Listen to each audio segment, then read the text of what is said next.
Welcome children. Today we'll complete the remaining part of balance of payment account. Here I have drawn the structure of components of balance of payment account.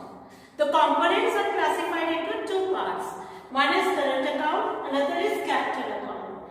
Current account relates to the export and import of goods and services that may be visible as well as invisible. It also includes the unilateral transfers. In case of capital account, we will study four parts.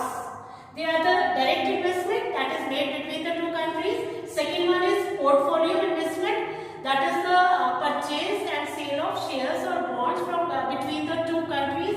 And loans is the borrowings transactions that take place between two countries. And the last one is banking capital transactions between two countries. Let's discuss all these in detail. We will also study the credit as well as the debit items that are to be taken in case of current account as well as in capital account. And lastly, we will also discuss the difference between the autonomous transactions as well as accommodating transactions. Let's start our day with the detailed explanation of current account and capital account now. Balance of payment can be classified into two accounts. A part for it is current account. It is that account of BOP which records imports and exports of goods and services and unilateral transfers. So, current account of BOP records three items. Number one, visible items of trade. Second one is invisible items of trade. And third one is unilateral transfers. Current account transactions are called account for actual transactions, because all the items included in it are actually transacted. Current account deals with currently produced goods and services.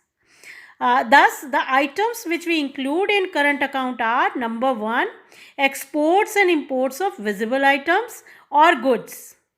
Visible as well as invisible goods exported and imported constitute items of current account.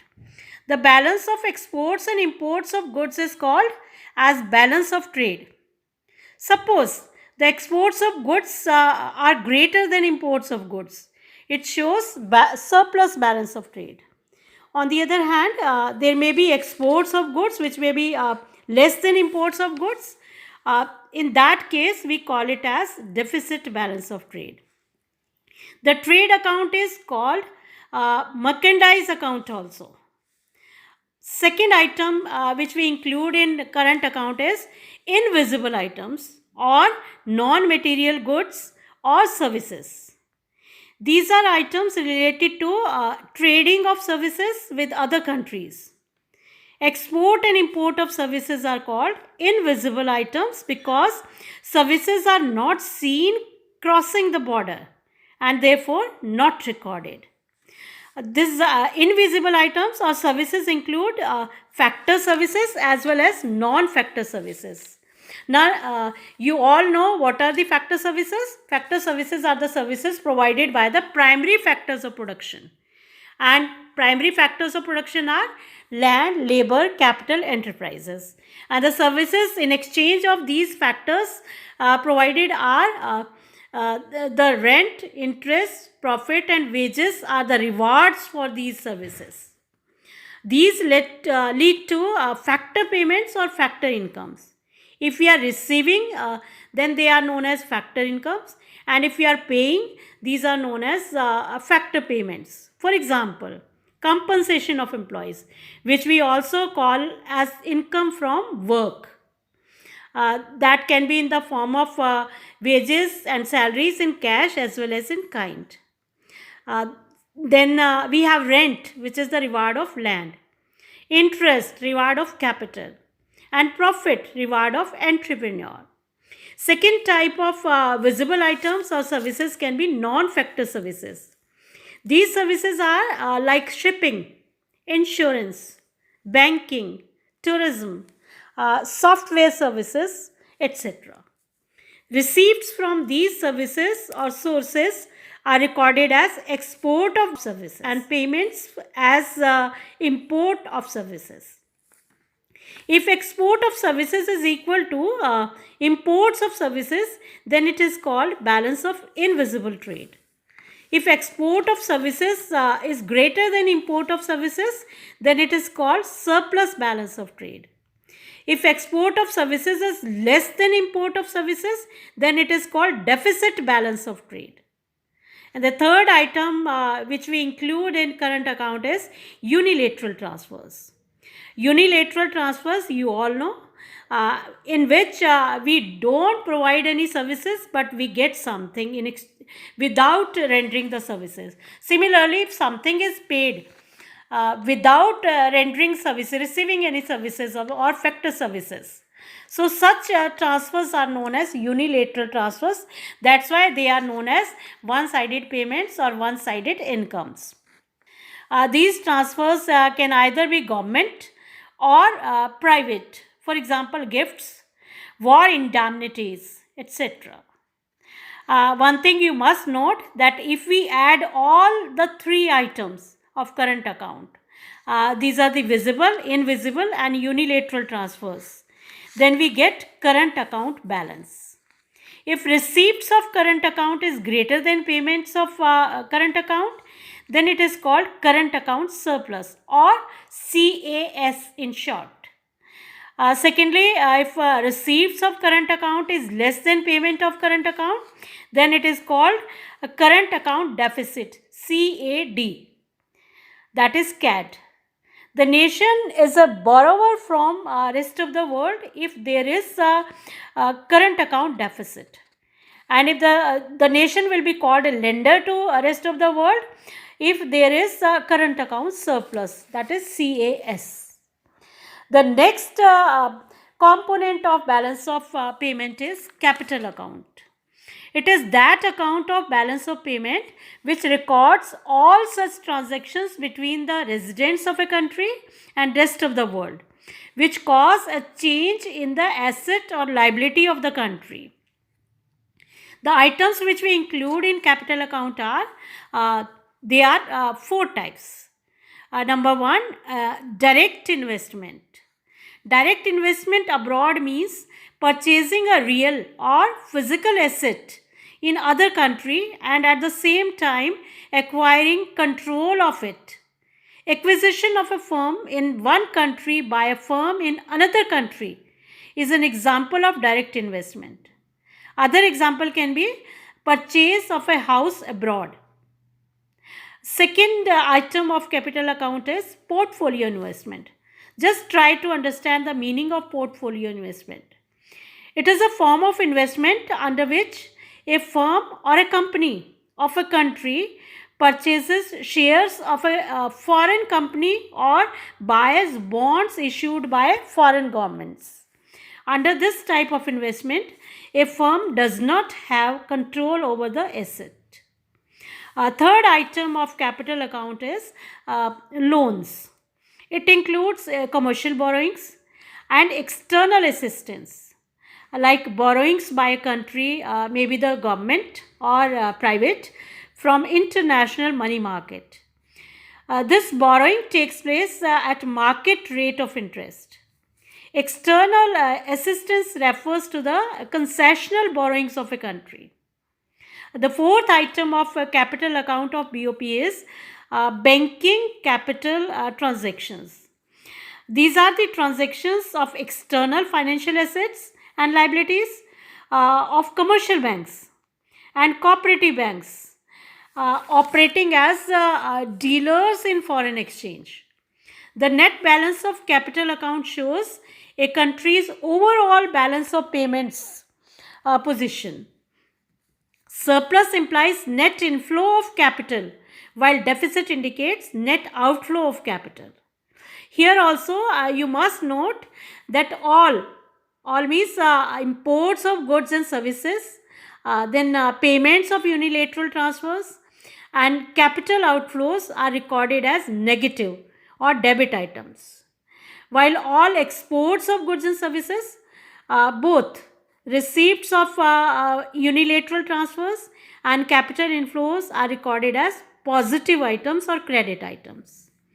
Now let's see what can be the importance of capital account and current account. First of all, we'll discuss the importance of current account transactions. They are important because firstly, they record all the actual transactions of goods and services which affect income, output and employment of a country. Secondly, it determines the level of foreign demand for domestic goods, as these transactions include exports and imports of goods, which X minus M, and we call them as net exports.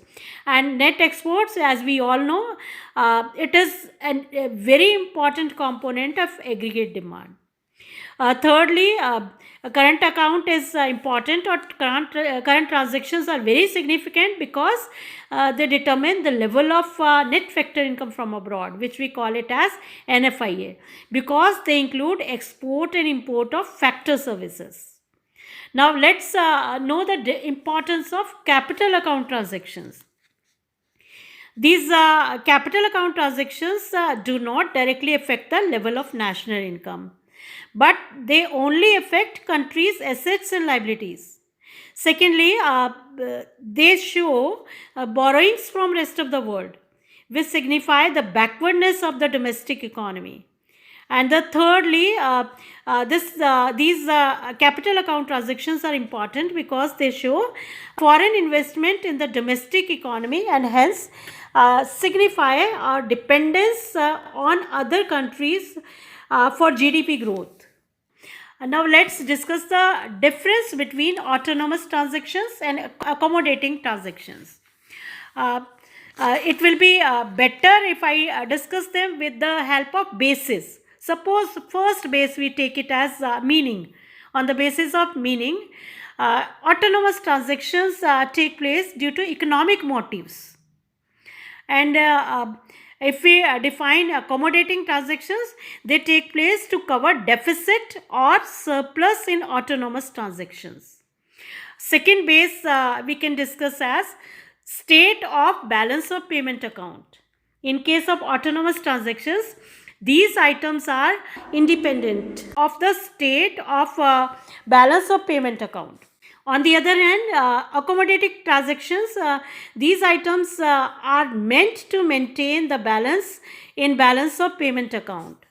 Thirdly, on the basis of occurrence, autonomous transactions take place on both current and capital accounts.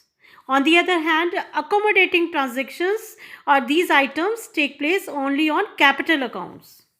Our fourth base of difference is alternative name. What we call the autonomous transactions, or what can be the other name of autonomous transactions. These items are also called above the line items. There is a reason, because they are recorded as first items before calculating deficit or surplus in balance of payment. On the other hand, these accommodating transactions are also known as below the line items because they are recorded after calculating deficit or surplus in balance of payment.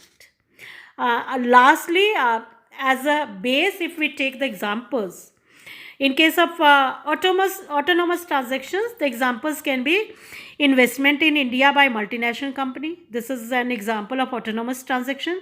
Second example can be deposits by non-resident Indians.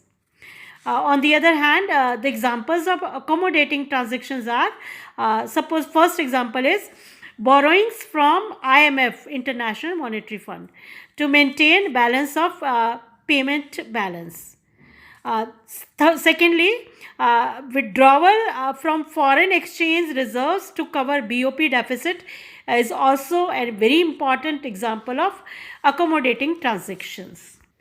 So children, lastly, just remember the very important part of components of balance of payment. These are the credit as well as debit items, maybe the current account or the capital account. Let's hurriedly revise. In case of credit items, we always include the receipts. And on the other hand, on debit side, we include the payments. Like in current account, on credit side, we'll include the export of goods, export of services, unilateral transfer receipts like gifts, indemnities, etc. received from foreigners. If we go on to the debit side of current account, we'll include import of goods, import of services, unilateral transfer payments like gifts, indemnities, etc., made by foreigners. And that's all about this lesson. Thank you, children.